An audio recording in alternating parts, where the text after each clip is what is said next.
जिन लोगों का जन्मदिन 2 फरवरी को है उन्हें हम सबकी तरफ से जन्मदिन की हार्दिक शुभकामनाएं। आने वाले वर्ष में स्वास्थ्य में थोड़ी समस्याएं दिखाई दे रही हैं। करियर में बदलाव के बाद आपके सुधार होगा। धन की स्थिति कुल मिलाकर ठीक रहेगी और परिवार में शुभ और मंगल कार्य भी होंगे। तो साल तो बहुत अच्छा है, केवल स्वास्थ्य को ठीक रखना है और इसके लिए पूरे साल भर भगवान शिव की अगर आप उपासना करें तो आपका मंगल होगा। देखिए, अगर हम बेसिकली हिंदू धर्म की बात करें तो 4 वेद, वेदांत यानी उपनिषद और श्रीमद् भगवत गीता, ये 3 चीजें ऐसी हैं जो हिंदू धर्म के मूल में हैं, बेसिक हैं।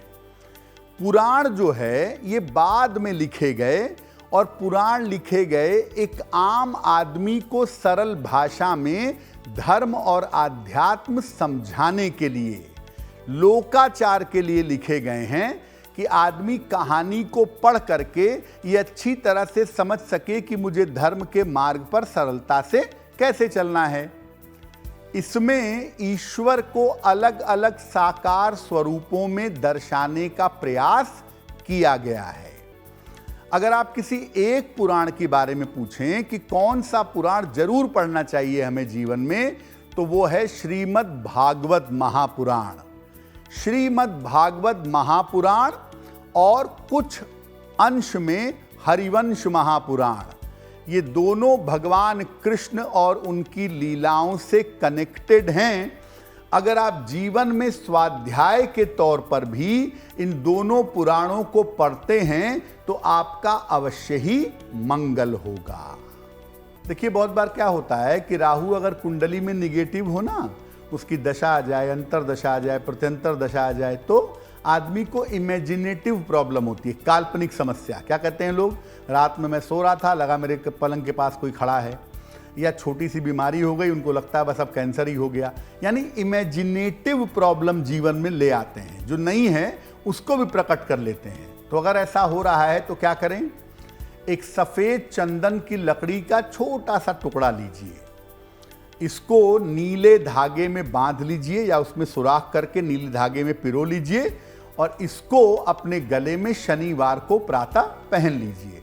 साल भर तक ये बिल्कुल बढ़िया काम करेगा।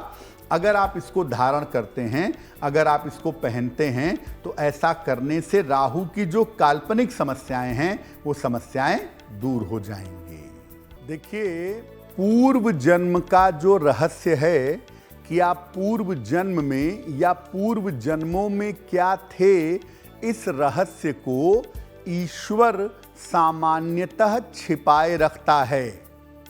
इसीलिए बिना वजह उस इलाके में मत जाइए, बिना वजह पूर्व जन्म को जानने का प्रयास मत करिए।